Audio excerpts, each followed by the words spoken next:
한 주간의 HR 관련 소식을 전달해드리는 주간 인사 노무 뉴스입니다. 뉴스의 자세한 소식은 영상 아래 HR 아카데미 홈페이지 링크에서 첨부 파일을 통해 확인하실 수 있습니다. 11월 첫째 주 주간 인사 노무 뉴스 첫 번째 소식입니다. 정부가 내년도 모태펀드 규모 축소와 함께 IT 청년 일자리 지원 사업 폐지를 예고하면서 스타트업계 내에 불만의 목소리가 커지고 있습니다. 지난달 26일 업계에 따르면 정부는 민간 주도의 벤처 투자로 전환하겠다는 방침을 내세워 내년도 모태펀드 규모를 2천억 원가량 삭감하겠다고 공식화했습니다. 기획재정부와 중소벤처기업부는 2023년도 모태펀드 예산을 3,135억 원 규모로 편성했습니다. 이는 올해보다 39.7% 감소한 수치로 지난해와 비교하면 70% 이상 급감했습니다. 모태펀드는 민간의 벤처 투자 활성화를 위한 재원으로 벤처 캐피탈 등에 출자하면 벤처 캐피탈은 이를 종잣돈 삼아 벤처 펀드를 만들어 스타트업에 투자하는 방식인데 모펀드인 모태펀드 축소로 연결고리가 끊어져 위기에 처할 수 있다는 것입니다. 축소 소식에 시장에서는 투자 위축 움직임이 감지되고 있습니다. 스타트업 얼라이언스에 따르면 9월 한 달 동안 국내 스타트업이 유치한 전체 투자금은 8월 대비 56% 줄어든 3,816억 5천만 원이었습니다. 연초 1조 2천억 원대에서 급격한 하락세를 기록하며 올해 들어 처음으로 스타트업 투자의 규모가 5천억 원 밑으로 떨어진 것입니다. 이런 상황에 더하여 정부는 IT 청년 일자리 지원 사업 폐지를 예고했습니다. 고용노동부는 최근 재정지원 일자리 사업 평가 및 개선 방안을 발표했습니다. 개선안에 따라 청년 재직자 내일 채용 공제의 경우 내년부터 제조 및 건설 분야로 지원 범위가 줄어들며 정보통신 분야가 대다수인 스타트업은 대상에서 제외됐습니다. 올해 청년 추가 고용장려금과 청년 채용 특별장려금은 없어지고 6개월 이상 실업 상태인 청년으로 범위가 줄어든 청년 일자리 도약장려금으로 변경됐습니다. 스타트업의 주요 인력인 IT 활용 가능 직무에 청년을 채용할 경우 지원하던 청년 디지털 일자리 사업은 아예 폐지됐습니다. 정부 지원이 줄어들면 건강한 수익 모델이 없는 스타트업 등은 채용 여력이 떨어질 수밖에 없어 결국 악순환이 지속될 것이라는 토로가 나오고 있습니다. 두 번째 소식입니다. 근로자들이 작업 중 죽거나 다치는 사고가 연이어 발생한 SPC가 최근 4년간 주요 계열사에서 각종 산업재해가 잇따랐던 것으로 나타났습니다. 지난달 24일 국회 환경노동위원회 소속인 이은주 의원이 한국산업안전보건공단으로부터 받은 자료에 따르면 SPC 계열사 4곳에서 산재 피해를 본 사람 수는 지난 2017년 4명에서 2021년 147명으로 늘어났습니다. 해당 수치는 SPC의 여러 계열사 중 파리크라상, 비알코리아, PB파트너즈, SPL 등 4곳만을 조사한 것입니다.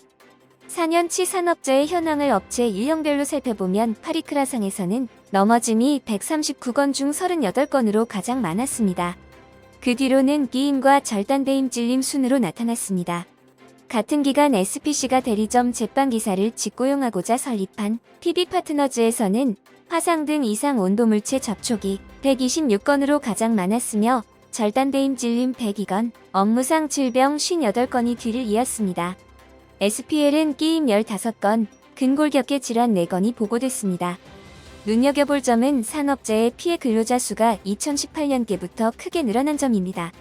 산업재해 현황을 연도별로 살펴보면 2017년 4명, 2018년 76명, 2019년 114명, 2020년 125명, 2021년 147명 순으로 상승 곡선을 그렸습니다.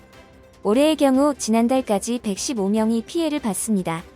이 의원은 최근 발생한 SPL 산재 사망 사고는 안전설비 점검 등 산재 예방 활동을 통해 충분히 막을 수 있는 인재였다며 노동조합 설립 이후 SPC 그룹 계열사들의 산재가 드러나기 시작했는데 사측에서는 갈수록 늘어나는 산재, 실태에 경각심을 갖고 산재 예방에 사업주로서 책임을 다해야 할 것이라고 촉구했습니다. 세 번째 소식입니다. 고용노동부는 10월 24일부터 12월 2일까지 유해위험기계기구 집중 단속기간을 운영합니다. 지난 10월 15일 평택식품혼합기 사고와 관련하여 10월 24일부터 11월 13일까지 식품제조업체 등 13만 5천여 개 사업장을 대상으로 유해, 위험기계기구의 자율점검 및 개선을 추진하고 있는 것과 연계하여 3대 안전조치 현장 점검의 날에는 식품제조업체 1천여 개소를 대상으로 식품혼합기 안전조치, 그리고 3대 안전조치를 집중 점검했습니다.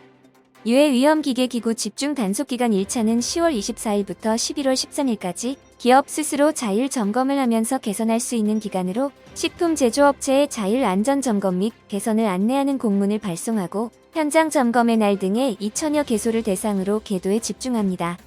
2차는 11월 14일부터 12월 2일까지 3주간입니다.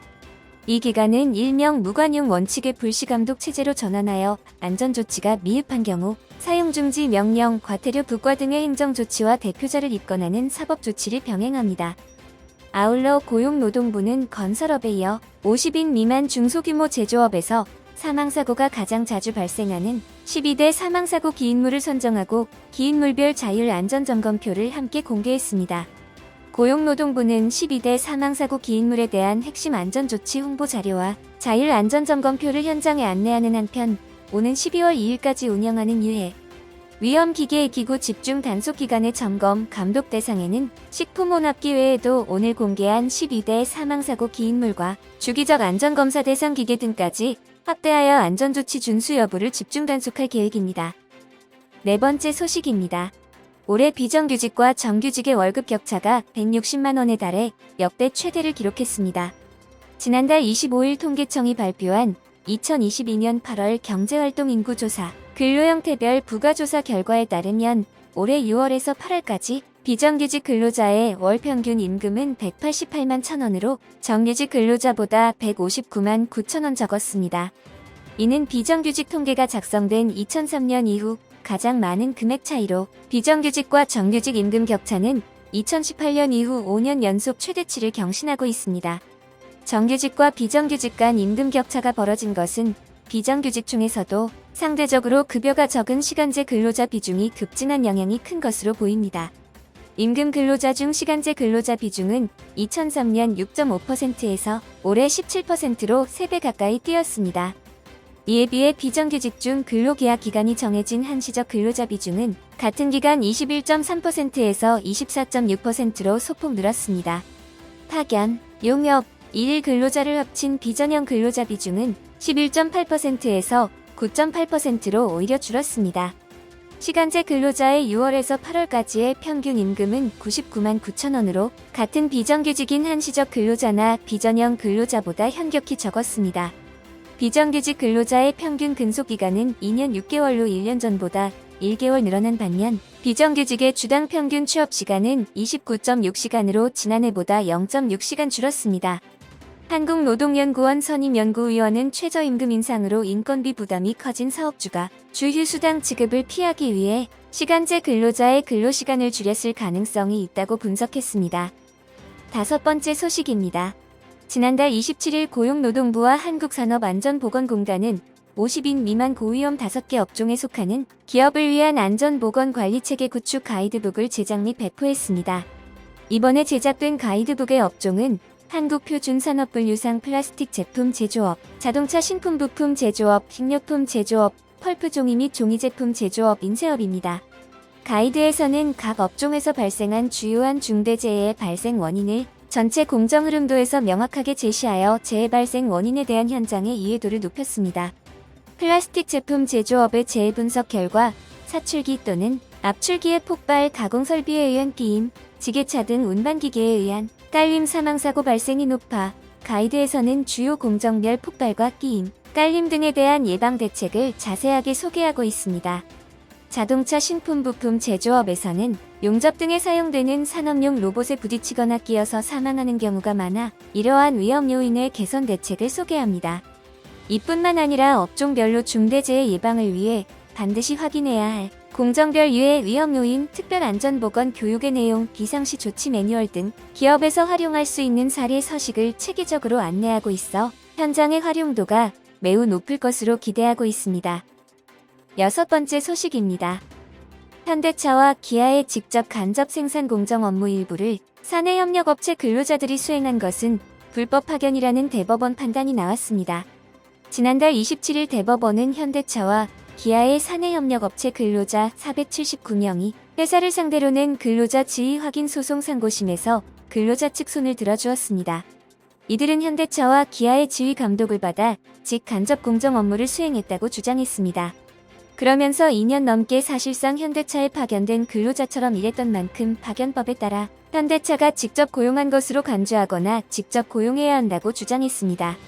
대법원은 이번 판결을 통해 직접 공정뿐만 아니라 간접 공정도 불법 파견을 인정했습니다. 판단이 유일하게 엇갈린 공정은 현대차 생산관리 영역입니다. 1차 협력업체 소속인지 여부로 판단이 나뉜 것입니다. 이에 따라 현대차는 일단 2차 협력업체 소속 근로자에 대한 직접 고용 의무를 피하게 됐습니다. 그러나 대법원이 2차 협력업체의 생산관리 업무가 불법 파견이 아니라고 명확하게 판단하지는 않았습니다. 대법원은 부품생산업체와 도급 계약을 체결한 2차 협력업체 소속으로 생산관리 업무를 담당한 원고들 중 일부에 대해서는 대법원 판례가 제시한 근로자 파견 판단 요소에 관한 사정들을 더 구체적으로 심리했어야 한다고 판단해 이 부분 사건을 파기환송했다고 설명했습니다. 노동계는 간접 공정이 완성차 업계 불법 파견 분쟁의 최대 쟁점으로 부각된 상황에서 대법원 판단이 일종의 가이드라인이 될 것이라고 해석하며 이번 판결이 후속 판결에도 긍정적인 영향을 미칠 것으로 보고 있습니다. 경영계는 2차 협력업체 생산관리에 한해 불법 파견 판단이 미뤄진 데 대해 안도하고 있습니다. 이날 판결과 최근 판결 경향을 종합하면 완성차 생산 공정 중 직간접 공정은 불법 파견을 인정하고 총무성 업무에 대해서는 불법 파견을 인정하지 않는 흐름이 포착되고 있습니다. 이번 주 주간 인사 노무 뉴스는 여기까지입니다. 다음 주도 유익한 소식으로 찾아뵙겠습니다. 감사합니다.